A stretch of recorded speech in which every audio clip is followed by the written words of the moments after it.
Assalamualaikum warahmatullahi wabarakatuh. Nama saya Muhammad Asri bin Kamarul Zaman. Nombor metrik 284-083. Okay, tajuk tugasan bagi kumpulan kami adalah susunan berdiri dalam majlis rasmi dan susunan tempat duduk bagi majlis rasmi dan acara jamuan. Okay, saya akan mulakan untuk pengenalan lah. Okay, pada kita sedia maklum bahawa bulan ini adalah bulan kemerdekaan. So, kita akan melihat bendera kita dikibar di setiap premis, pejabat, malahan di mana-mana saja. Tetapi benda ini memberikan persoalan bahawa tidak semua rakyat Malaysia memahami maksud sebuah bendera dan fungsi bendera tersebut. Hanya mereka ingat bendera itu hanya sebagai ikon atau macam satu satu pengenalan, maksudnya satu rujukan untuk nama negara saja.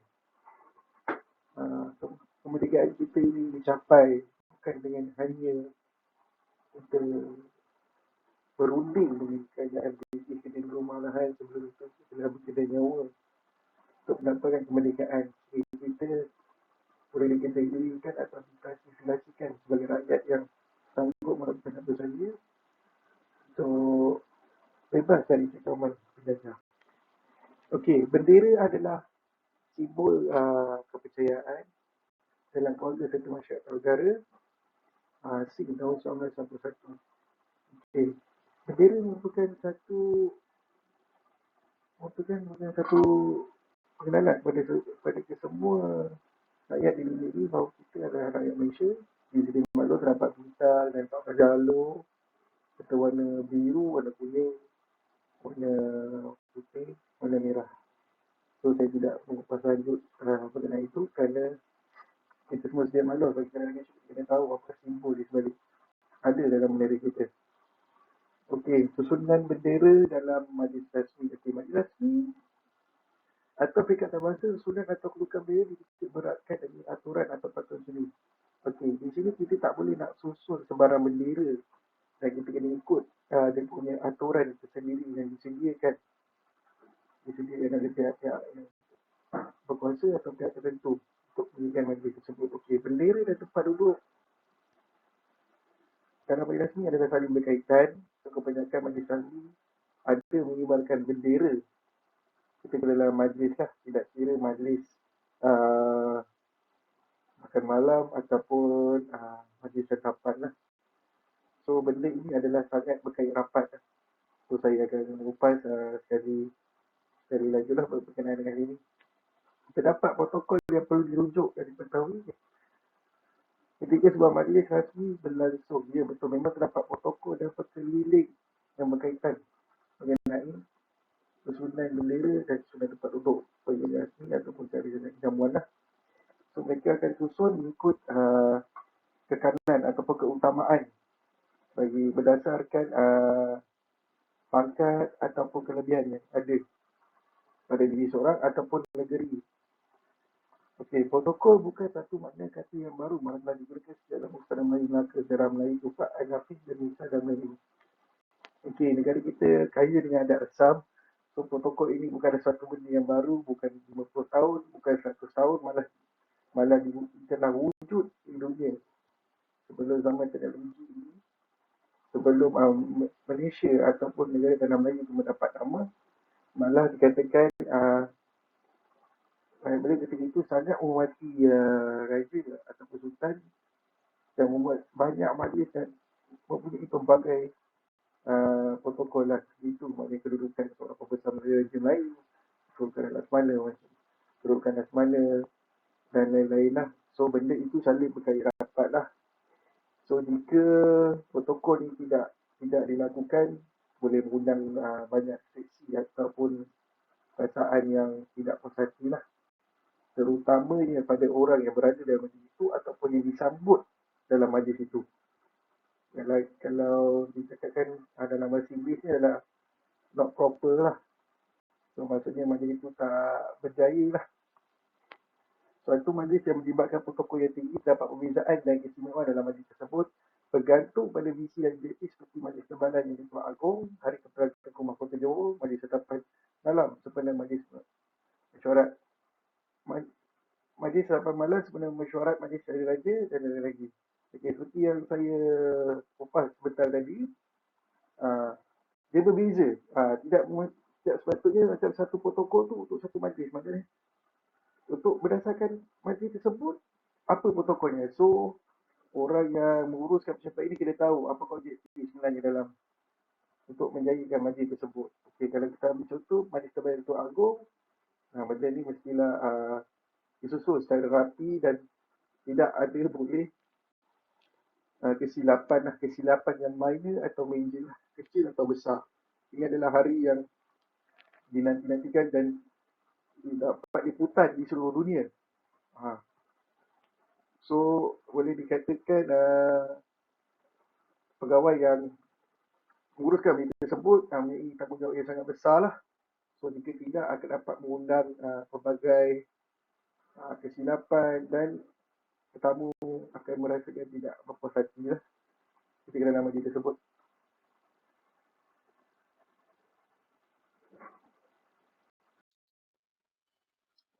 Okey, kita balik pada slide seterusnya. Okey.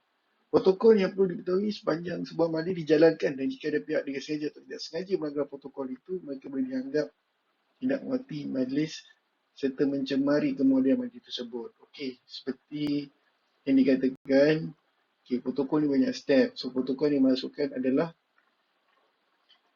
bagaimana untuk menyambut tetamu, susunan kerusi atau meja, susunan bendera, kedudukan seorang yang tertinggi kepada yang lebih rendah lah. So, itu semua dianggap sebagai nadi dalam sesebuah majlis tu lah. So, jika susunan kucak-kacir tidak mengikut kekakanan ataupun yang lebih tinggi, yang pangkat lebih rendah duduk dengan dekat lebih tinggi, benda tu tidak sepatutnya berlaku lah dan mengundang perasaan tidak puas hati antara tetamu lah. So, tidak seperti itu juga, isu makanan juga terdapat dalam protokol. So, kita tahu majlis tu majlis apa. Jangan majlis santapan malam dibagi makanan sarapan pagi. Itu memang salah lah, tuan-puan. Sepatutnya tidak macam tu lah. So, jenis air dia, okey. Pelayan tetamu ketika itu, menyambut tetamu ketika itu, macam mana cara dia berpakaian, adakah dia kena berpakaian pejabat ataupun pemakaian yang formal lah. So, semua itu adalah aspek penting lah. So, rakan-rakan saya akan mengupas tentang kedudukan atau susunan dengan lebih lanjut lagi. So, saya nak menegaskan bahawa kepentingan protokol ataupun satu aturan yang penting ketika mendirikan majlis itu kena dah diketahui dan tidak boleh diambil sewenang-wenang. Tidak boleh jika contohnya majlis makan majlis raja hanya dirancang sehari sebelum, benda itu tidak sepatutnya lah. Sepatutnya dirancang dan dikelola oleh ahli tatakuasa at least dalam berapa minggu.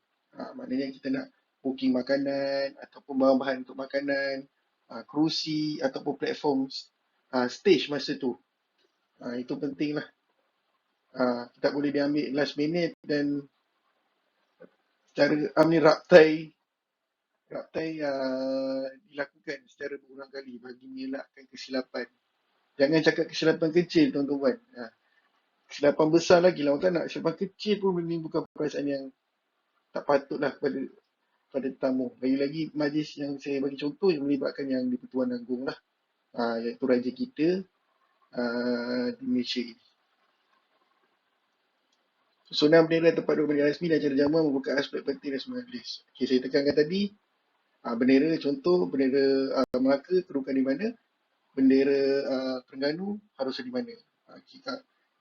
Kawan saya dalam pembentangan akan menjelaskan lah. So, adanya benda tu harus diperaturan. Tidak boleh bendera Melaka dulu, lepas tu bendera di belakang. Tak.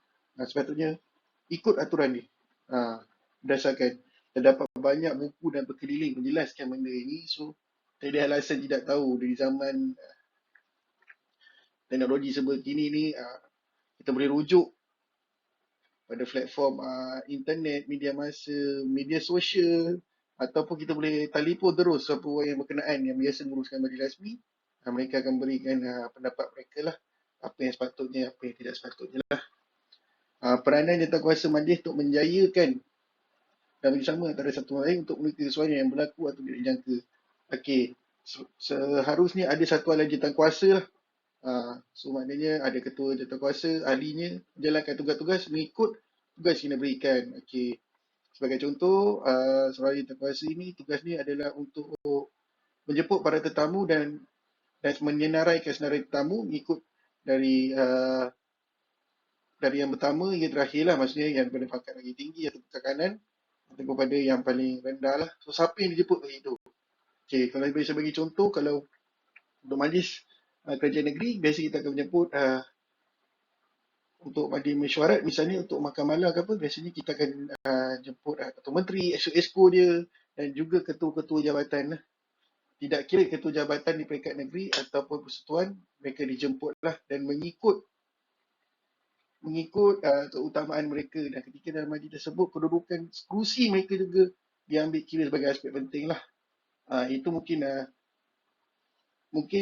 tanggungjawab untuk ahli jawatankuasa yang lain dalam majlis tersebut. So seorang dah menyenaraikan, seorang lagi merancang kedudukan meja atau kerusi tersebut. Pegawai yang dilantik harus sentiasa berwaspada dan perlu latihan tertentu agar tidak memberi impak yang imej yang buruk terhadap maruah negara, lebih-lebih lagi yang melibatkan majlis pemerintahan dari luar negara. Okey. Seharusnya benda ni diberikan kepada orang yang lebih pengalaman lah, kerana seperti yang saya tegaskan, tidak boleh ada kesilapan kecil ataupun kisah besar. Benda ni boleh menyebabkan kemudian majlis terganggu.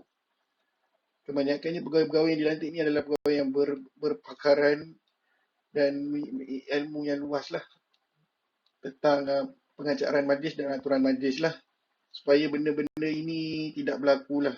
Lebih-lebih lagi di tingkat antarabangsa, benda ni harus disusun secara elok dan dirancang awal terlebih dahulu. Lagi awal lagi bagus bagi merancang sesuatu majlis itu. Macam mana susunan dia, macam mana tempat duduk dia, macam mana benda tu akan berlaku, pukul berapa tetamu nak datang, pukul berapa majlis akan berakhir, pukul berapa majlis akan bermula. So the sooner the better lah. Terdapat kegagalan dalam mencari protokol yang dicatatkan dalam sejarah dan telah membawa kedudukan yang mengancam kedaulatan negara dan kerajaan telah berlaku. Ia tidak dinafikan pernah berlaku, dan benda ini diceritakan berulang kali untuk bukan nak menakutkan pegawai ataupun ahli jawatankuasa majlis dilantik itu, sebenarnya untuk memberi mereka peringatan. Benda ini sebenarnya tidak boleh terjadi antara maksudnya di antara mereka lah jika mengendalikan majlis tersebut. So benda ni tidak buat tergesa-gesa. So kita ada dengan kisah kadang-kadang tetamu tu terus beredar daripada majlis tersebut kerana tidak puas hati perjalanan majlis ataupun kedudukan kerusinya tidak seperti yang diharapkan, seperti yang dia biasa hadir ke majlis rasmi, dan mereka beredar begitu. Dan seharusnya penganjur tu, orang tu akan merasa malu lah. Tetapi sebaliknya, jika majlis tersebut berjaya, benda ni akan memberi impak yang positif lah. So maksudnya kejayaan tu untuk menuju ke arah visi dan misi majlis tersebut telah tercapai. Selain daripada menjaga kerohanian antara sesama manusia ataupun berlainan, walaupun berlainan agama, bangsa dan negara.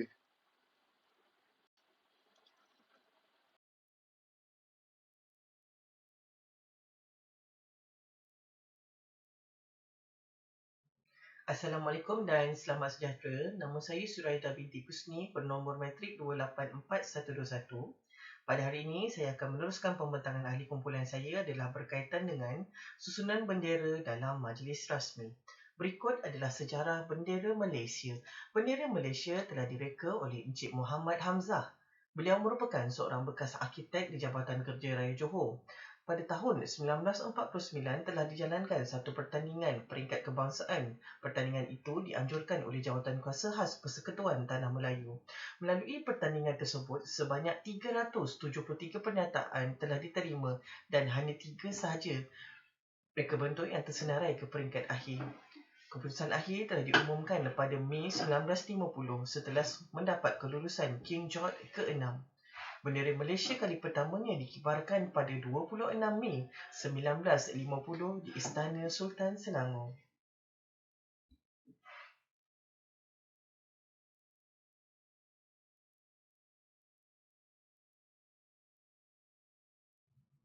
Slide yang berikutnya adalah berkaitan dengan maksud warna dan lambang bendera Malaysia. Bendera Malaysia mempunyai anak bulan dan bintang. Anak bulan memberikan makna agama Islam adalah merupakan agama rasmi rakyat Malaysia. Manakala bagi bintang pecah 14 melambangkan perpaduan 13 buah negeri dan kerajaan persekutuan. Warna biru mewakili perpaduan rakyat yang berbilang kaum. Warna kuning pula melambangkan kedaulatan raja berperlembagaan. Merah, keberanian dan bersedia dalam menghadapi semua cabaran. Dan seterusnya adalah putih, iaitu kesucian, keikhlasan dan kesungguhan kepada semua rakyat Malaysia.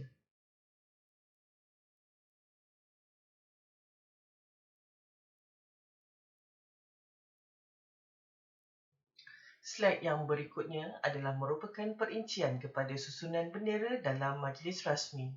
Susunan dan kedudukan bendera adalah bergantung di mana bendera akan dikibarkan atau dihamparkan. Bendera biasanya disusun di luar dan di dalam bangunan, susunan dalam perarakan, susunan dan kedudukan pada dinding, dan kedudukan dalam keadaan yang statik. Terdapat 7 kaedah penyusunan bendera seperti berikut. Susunan pada hari biasa dan hari kebesaran persekutuan. Kedua, susunan pada hari kebesaran negeri. Ketiga, susunan kibaran bendera persekutuan dengan bendera negeri-negeri. Keempat, susunan bendera di persidangan antarabangsa. Kelima, susunan bendera dalam perarakan. Keenam, susunan bendera dalam keadaan bersilang. Dan ketujuh, susunan semasa lawatan negara atau rasmi.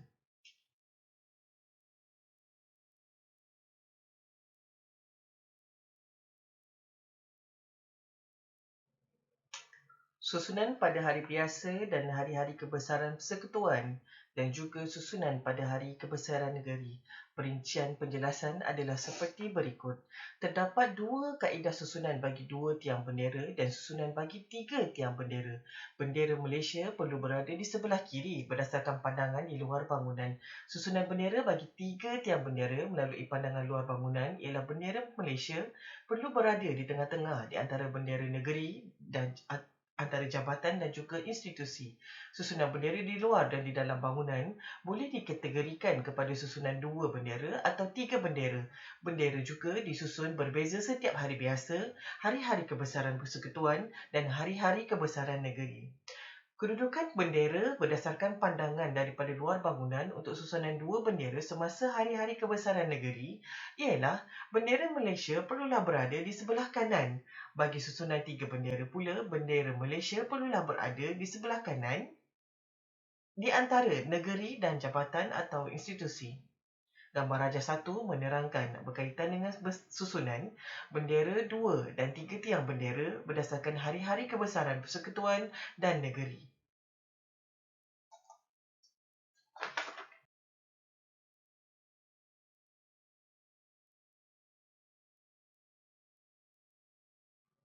Pembentangan berikutnya diteruskan dengan susunan kibaran bendera persekutuan dengan bendera negeri-negeri.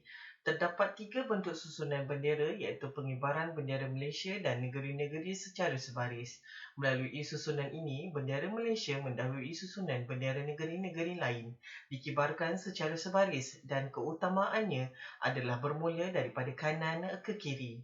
Susunan keutamaan ini adalah berdasarkan kekananan Raja-Raja Melayu dan yang di-Pertua Negeri. Susunan berikutnya ialah pengibaran bendera Malaysia dan negeri-negeri secara sebaris dan kekananan bermula di tengah-tengah. Kedudukan bendera Malaysia di tengah-tengah dan diikuti dengan 14 bendera negeri yang lain tertakluk kepada susunan yang telah ditetapkan. Susunan yang ketiga ialah pengibaran bendera Malaysia dan negeri-negeri secara dibahagi dua. Bagi jenis susunan ini, keutamaannya bermula daripada dalam. Bendera Malaysia akan mendahului susunan dari dalam dan bermula di sebelah kiri.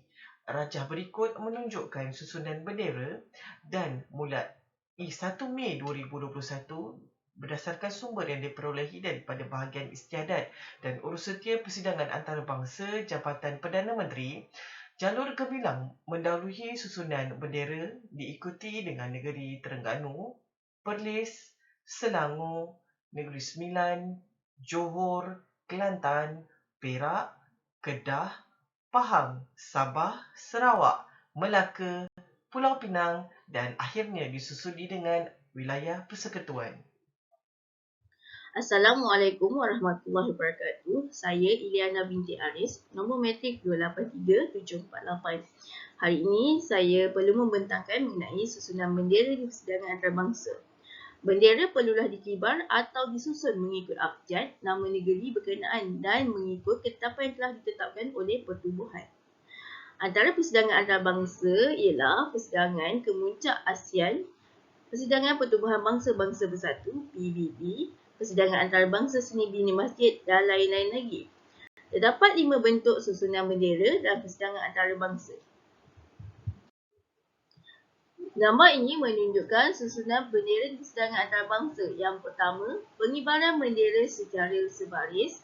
Yang kedua, susunan bendera mengikut abjad nama-nama di negara di atas meja. Yang ketiga, susunan bendera semasa seminar. Yang keempat, susunan bendera mengikut keutamaan semasa mesyuarat. Dan yang kelima, susunan bendera semasa majlis perundingan perbincangan dua negara. Seterusnya, susunan bendera dalam perarakan. Terdapat 3 jenis susunan bendera dalam perarakan. Yang pertama, susunan secara sebaris. Bendera Malaysia hendaklah berada paling hadapan mendahului bendera-bendera lain. Yang kedua, susunan secara sederet. Bendera Malaysia berada di tengah-tengah antara bendera-bendera lain. Yang ketiga, susunan secara terbentang. Bahagian kepala bendera hendaklah diusung mendahului perarakan sama seperti ianya dibawa dengan tiang bendera. Gambar menunjukkan cara bendera Malaysia dibawa di suatu perarakan. Yang pertama, susunan secara sederet. Bendera Malaysia diletakkan di tengah-tengah di antara bendera-bendera negeri lain. Yang kedua, susunan secara sebaris di mana bendera Malaysia mendahului bendera-bendera negeri lain. Dan yang ketiga, susunan secara terbentang. Bahagian kepala bendera hendaklah diusung mendahului perarakan sama seperti ianya dibawa dengan tiang bendera. Seterusnya, susunan bendera dalam keadaan bersilang. Susunan bendera bersilang 2 bendera iaitu bendera Malaysia hendaklah diletakkan di sebelah kiri dan di atas bendera yang lain. Yang kedua, susunan bendera secara bersilang 3 bendera. Bendera Malaysia perlu diletakkan di tengah-tengah di antara bendera negeri-negeri lain di sebelah kiri dan bendera swasta di sebelah kanan. Untuk memberi penghormatan kepada ketua-ketua negara asing yang datang melawat ke Malaysia, bendera negara pelawat akan diletakkan di sebelah kanan dan diikuti dengan bendera negara Malaysia di sebelah kiri. Assalamualaikum warahmatullahi wabarakatuh. Saya Muhammad Wahyudin Wahab, nombor matrik 284057. Seterusnya, susunan tempat duduk bagi majlis rasmi. Bagi majlis rasmi, susunan tempat duduk mengikut taraf, susunan keutamaan dan kekanan merupakan perkara yang penting bagi sesuatu majlis tersebut kerana ianya dapat menggambarkan kepentingan tetamu yang hadir dalam majlis tersebut. Contohnya, dalam majlis rasmi dan formal, susunan tempat duduk mestilah mematuhi susunan keutamaan yang telah diwatakan. Sekiranya majlis diadakan di negeri dan tetamunya pula terdiri daripada tetamu persekutuan dan negeri, maka satu persetujuan hendaklah dicapai antara protokol persekutuan dan protokol negeri mengikut prinsip-prinsip yang telah ditetapkan. Seterusnya, terdapat 2 fasa keutamaan raja dan yang di-Pertuan Negeri di dalam perkara 70 Perlembagaan Persekutuan. Fasa pertama tertakluk kepada keutamaan yang di-Pertuan Agong dan isterinya, raja dan yang di-Pertuan Negeri bagi negeri-negeri hendaklah diberi keutamaan daripada segala orang lain, dan setiap raja atau yang di-Pertuan Negeri hendaklah di dalam negerinya sendiri diberi keutamaan daripada raja dan yang di-Pertuan Negeri yang lain. Manakala fasa yang kedua tertakluk kepada fasa 1, raja hendaklah diberi keutamaan daripada yang di-Pertuan Negeri dan antara mereka sendiri. Mengikut tarikh mereka menjadi raja, dan yang di-Pertuan Negeri hendaklah antara mereka sendiri. Diberi keutamaan mengikut tarikh mereka dilantik sebagai yang di-Pertuan Negeri, dan jika yang di-Pertuan Negeri dilantik pada hari yang sama, maka yang lebih tua hendaklah diberi keutamaan daripada yang lebih muda. Berikut merupakan contoh kedudukan susunan raja-raja dalam majlis rasmi. Assalamualaikum dan salam sejahtera. Saya Nur Syazani binti Saleh bernombor metrik 283862 akan meneruskan 4 prinsip dalam susunan tempat duduk bagi majlis rasmi. Prinsip yang pertama adalah susunan mengikut keutamaan. Susunan tempat duduk sama ada di pentas khas atau di tempat para jemputan, ianya mengikut keutamaan. Jika jemputan tanpa isteri, keutamaan di pentas khas bermula dari kanan tetamu khas, diikuti dengan kiri, balik ke kanan, ke kiri dan seterusnya berselang-seling. Bagi jemputan bersama isteri pula, kekananan bermula daripada kanan tetamu khas, membawa ke tepi iaitu suami atau lelaki, dan kiri isteri tetamu khas membawa ke tepi iaitu isteri ataupun perempuan. Prinsip yang kedua pula ialah bilangan tetamu khas dipentas lihatkan. Jemputan seorang jumlahnya angka ganjil iaitu 3, 5 ataupun 7. Jemputan dengan isteri jumlahnya angka genap 2, 4 ataupun 6. Prinsip ini diwujudkan bertujuan untuk memberi penghormatan dan tumpuan kepada mereka yang berkenaan atau berkaitan sahaja. Prinsip yang ketiga pula adalah tuan rumah duduk di sebelah kanan tetamu kehormat. Tuan rumah biasanya dikenali sebagai orang yang menjemput atau bertanggungjawab menganjurkan sesuatu majlis ataupun upacara. Tuan rumah duduk di sebelah kanan tetamu utama kecuali majlis tersebut dihadiri ketua bagi tuan rumah itu sendiri. Yang terakhir adalah prinsip keempat, iaitu isteri duduk di sebelah kiri suami. Prinsip ini adalah amalan biasa dalam apa juga majlis apabila para tetamu dijemput bersama-sama isteri.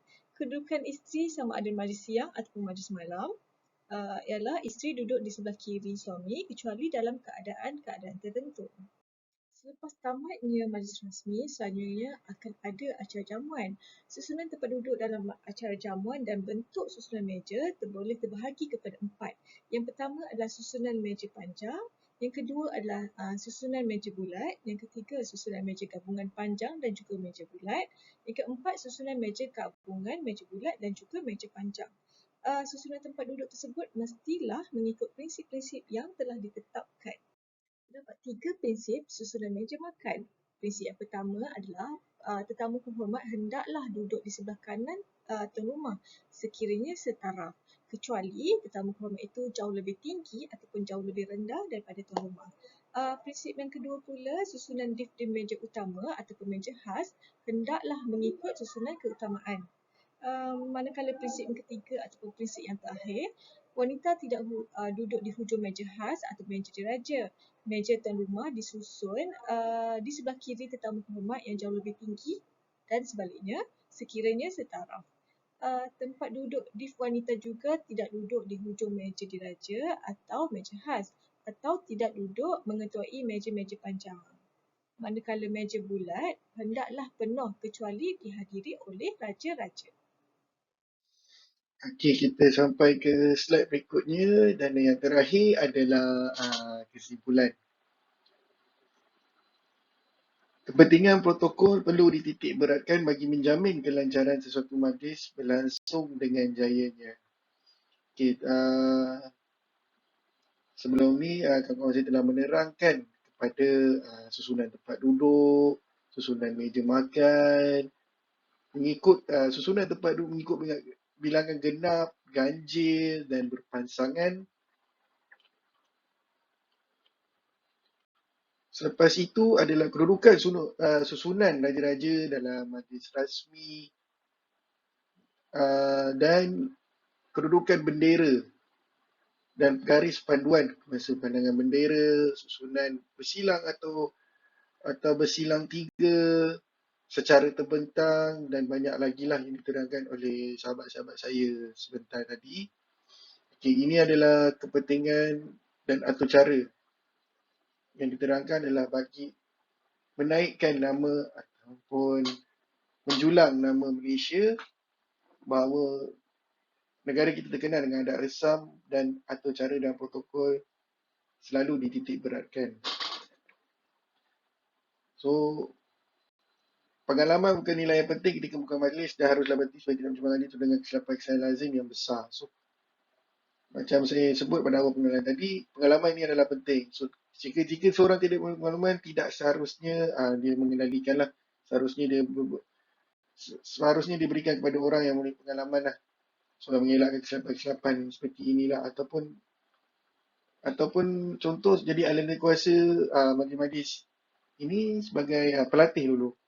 Supaya pihak berkuasa atau pihak wajib untuk majlis tersebut mempercayai bahawa dia boleh mengendalikan atau ahli kuasa itu boleh mengendalikan majlis tersebut. Kepengurusan suatu majlis rasmi yang baik dapat menaikkan imej penganjur majlis tersebut dan memberi gambaran positif di samping menaikkan nama jabatan, unit negeri atau negara. So, pengurusan ini adalah amat penting. So, maksudnya pengurusan ini tidak memberi impak yang negatif lah kepada tetamu ataupun kepada orang yang kebesaran lah ataupun tetamu-tetamu kenamaan. Secara tidak langsung, jika dapat mengendalikan majlis tersebut, orang lagi mempercayai kita dan tahu kita mampu mengendalikan majlis tersebut. Dia memberikan gambaran positif terhadap diri individu tersebut sendirilah ataupun sesebuah ahli jawatan. Dan jika dia berlaku di sebuah jabatan tu akan mendapat nama yang baik lah.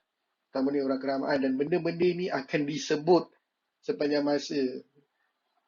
Jika sedia maklum, jika terdapat satu majlis yang tidak proper ataupun yang memiliki kesilapan, benda ni akan menjadi bualan dan siulan setiap masa. Orang akan bercakap dan tidak berpuas hatilah. So, benda tu akan disampaikan. So, kita akan dapat nama yang buruk lah. Jika benda ni adalah positif, orang akan cakap kita bagus untuk mengendalikan majlis ni. Tidak apa berlaku benda yang di luar jangkaan ataupun benda tu berlaku je kan, tapi kita dapat menghadapi cabaran tersebut. Okey, sekian saja pada kali ini. Saya mengucapkan terima kasih kepada semua yang mendengar pembentangan ini, terutamanya kepada Dr. Heri Nasir dan sahabat-sahabat yang lain jika mendengar pembentangan ini. Kami secara amnya berterima kasih kerana tajuk susunan bendera dan susunan meja makan ini secara langsung menambah pengetahuan kami. Tidak kira di mana kami berada lah. Sebenarnya kami berlima lah. So, kami dapat info yang baik dan dapat mengolah dan mengkaji sebuah perkeliling dan memberi pendapat kepada anda semua lah mengenai susunan bendera dan susunan atau cara meja makan dalam sebuah majlis rasmi lah. Okay, itu saja. Assalamualaikum warahmatullahi wabarakatuh.